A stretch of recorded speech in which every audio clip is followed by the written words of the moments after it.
This is the Debunking Economics Podcast with Steve Keen and Phil Dobbie. The Archives. Episode 72. Capitalism without capital accumulation. Hello, I'm Phil Dobbie, and welcome once again to the Debunking Economics Podcast with Professor Steve Keen. Today, capitalism without capital accumulation. Can capitalism really continue to work if we lose the focus on acquiring stuff? Perhaps because we're renting it. So the idea behind capitalism is that we are all driven to do better for ourselves. The failing of socialism, supposedly, is that whilst it would be nice to have everyone looked after, if we give too much, then there's nobody driven to succeed, so the economy stalls. Is capitalism stalling because too many people can't do better for themselves? So, Steve, let's take my mum and dad as an example. You know, they saved to buy a house, then they bought another bigger house. They did that a few times. They never got a really big house, but, you know, they did all right for themselves. They bought a new car every few years. And it seemed, you know, acquiring capital, acquiring houses, having stuff was their driving force. So how important is that thinking to the economy, do you think? Oh, well, definitely the desire. There's two elements to that: the desire to consume and the desire to accumulate. And in general, the desire to consume is still there. The desire and the capability of consuming is still there. But we also have this desire to accumulate, and that really, for most of us, means accumulating financial assets. And in that case, the major financialized asset that we can actually purchase is the house. And to purchase the house, we've got to borrow money. If we borrow money and leave it up and we can sell it for a profit, then we might put down, if we put down $100,000 of our own money and buy a house for $1 million and its price doubles to $2 million, then we get 10 times the capital gain, and we think we're brilliant capitalists, and on the whole game goes. That continues working until such time as the next person who buys a house can't contemplate borrowing as much money as we did, and the whole thing falls over. And that's pretty much where we are right now, because with the level of private debt that we've accumulated in most of the Western world, it's simply impossible for younger people to take on that level of debt anymore. They've got to, it'll take them to 65 before they're going to have enough money to buy the house off your 65-year-old parents, who by that stage will be dead. And consequently, the bubble bursts, but accumulation stops. But those who've got themselves caught up on the whole thing are now got to service the huge amount of money they've borrowed to buy these properties. And since they're doing that, having accumulated, they can't afford to consume anymore. Well, that's, I think, where we are right now in a nutshell. Yeah. My mum, by the way, she's not 65, she's 85. My dad's long ago shuffled off this mortal coil. But look, they never got that increase in house prices that you talked about, though. In those days, it was all very incremental. So it was all sort of like steady she goes. And there seemed to almost be a stability around it. Well, that was actually before the 80s? Yeah. Well, again, okay, they were still buying after the 80s. It was also in the north of England. So, you know, not a lot moves up there. Yeah, well, that's again the period before Maggie Thatcher deregulated the housing market, because that's looking at the UK. I mean, I think I said the most remarkable chart in Can We Avoid Another Financial Crisis is the graph of the private debt to GDP ratio for the UK from 1880 till today. And from 1880 till 1980, it was basically flatlining at no more than 75% of GDP. When Maggie Thatcher took over, it was 55% of GDP. And then, bang, it went from 55% to 190% over the next 30 years. Now, in that period beforehand, a large part of the dynamic was that when you bought a house, almost always you were buying it through a building society. And the building societies fitted the neoclassical vision of lending, which you borrowed money that was saved by other people.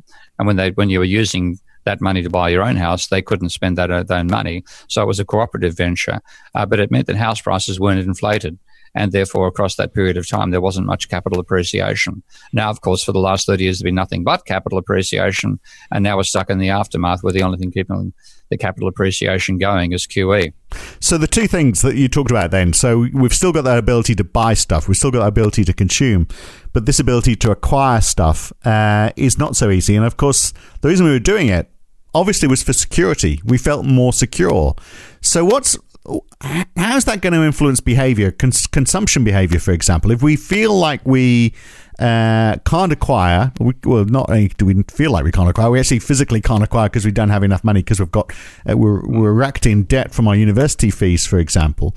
So we know we're never going to have a house. So we've thrown security out of the window. We can still spend, but we've got to pay off our debt as well. How is this all going to change behavior? How does it change this fundamental idea about how capitalism should work? Well, what it means is people who are told you should aspire to accumulate, and if you don't accumulate, it's your own inability to do that. It's the sort of Ayn Randian vision of success, and for that matter, Donald Trump. There we go. The obligatory mention of Donald Trump vision of success. You can't do it collectively. Some individuals will be able to do it, but at collective level, the cohort we call on Generation X, whatever we call the next one coming through, will not be able to collectively do it. They're going to have less houses than their previous generation and so on. It has two effects. One is they themselves are in debt courtesy of things like university fees and the fact that they're working in zero contract hours and they're paying high transport costs, et cetera, et cetera. So their consumption is low by their financial circumstances. But at the same time, the people who are trying to sell those houses for a profit also can't do it. And their money is therefore going, what they've got at their income is going to service the debt. And this is one of the reasons that I'm very critical of the entire notion of savings at the national level, because the way savings is defined as not consumption. Yep. And consumption does not include what you're using to pay off your debt or service your debt.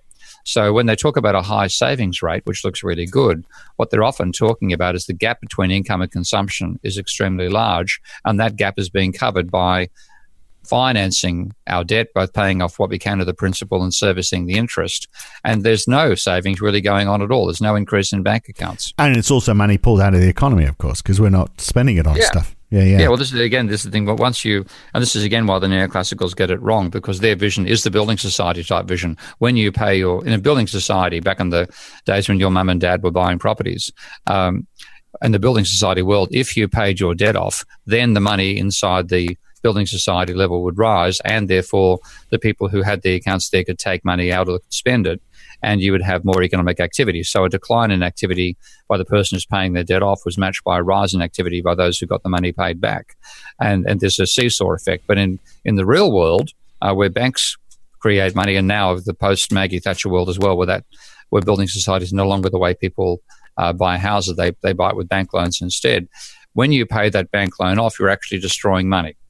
And destroying money, taking demand out of the economy at the same time. So rather than a balancing act, it's an up and down, and you go from rising up the escalator as the level of debt rises to plunging once you start having a falling level of private debt, which is where we are now. Some people, though, rent because they can get a better house than they could afford to buy. So we can have the same standard of living, or even, perhaps a better standard of living by renting rather than buying. And when you think about it, if you accumulate that capital at the end of the day, when you die, there's not a lot you can do with it apart from pass it on to your kids.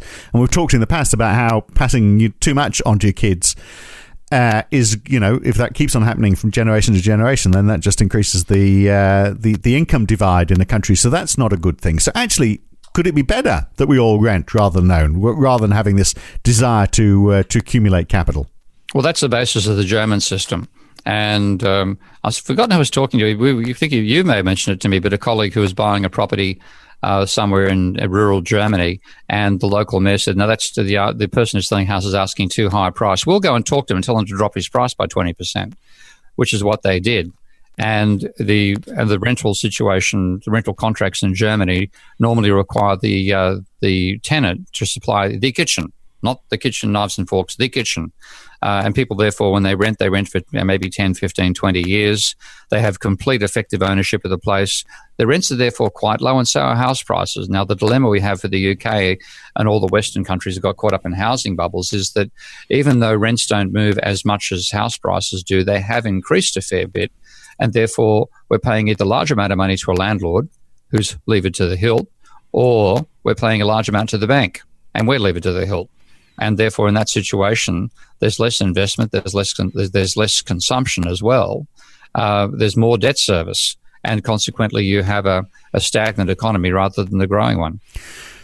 But I mean, that situation you've described where people are renting sounds like in a way an ideal scenario, except for the fact, of course, that you do have to have controls, because otherwise, it does become a landlord's, and we're all the wage serfs who are paying the landlords the exorbitant rents that they're demanding. But if there's controls to stop that happening, that sounds like a good scenario, doesn't it? And it's presumably economies can continue to grow so long as we get rid of this idea, as you say, the Trump ideal that if you haven't got property, you're a failure. Yeah, absolutely. And the Germans are very good at that. So this is one, like I'd normally say, Germany is trying to do things which can't be emulated by the rest of the world. They're telling us, we're running a trade surplus, so should you. That's mathematically impossible. But it is possible for all of us to adopt something like their system for tenants and landlords, where tenants have extremely strong rights, where tenancy agreements are normally could actually be virtually for the life of the tenant, where you can fix the house price as you wish, even though you don't own the house, and where the desire of the local authorities is to keep house prices from rising, so that everybody who does want to buy a house can afford to do it. But because it is so affordable to rent, and it gives you more flexibility as well, most people prefer renting. And consequently, the money, if banks want to lend money to make a profit, they've got to lend it to corporations to invest. And you therefore get more productive use of the money of the economy as well.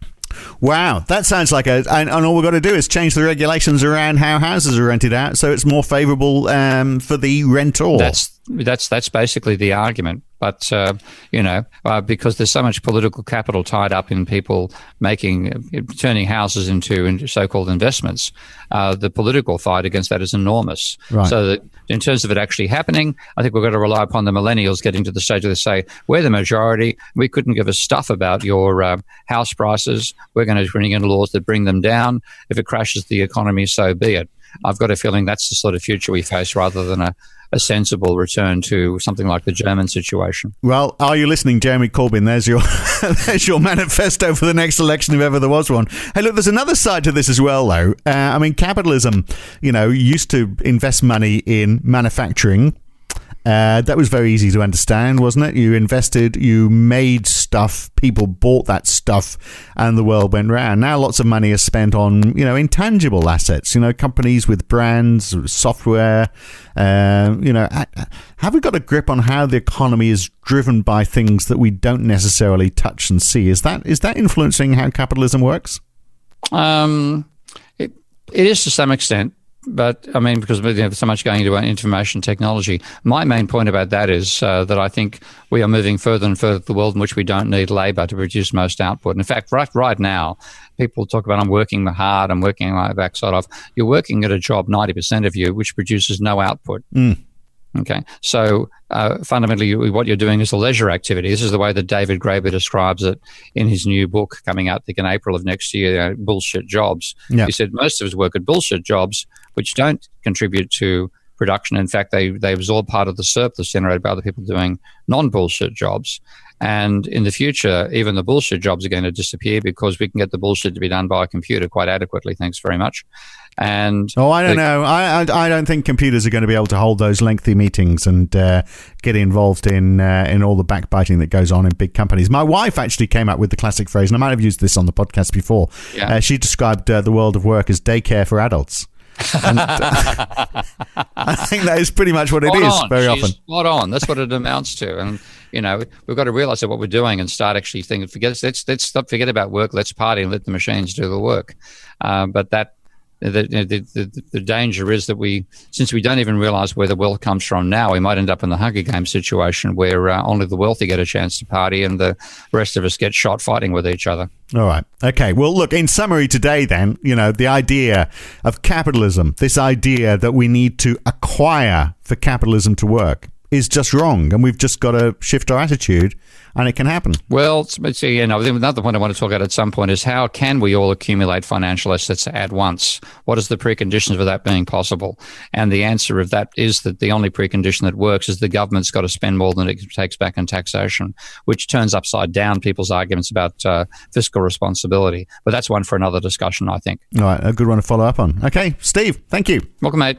Yeah, when you base your life on on not acquiring stuff, it is a lot less stressful. But there again, my wife wants a house. She doesn't want to rent because she doesn't want to be subservient to the landlord, which is fair enough, isn't it? And the kids want the latest gadgets. Everyone wants stuff, but perhaps not as much as we used to. Next time, currencies are moving all over the place. Just look at the British pound and the US dollar as well has been climbing lately, and these are established currencies with big moves. So how do you stabilize currencies? And is it a goal to aim for? We'll look at that next time on the Debunking Economics podcast with Professor Steve Keen.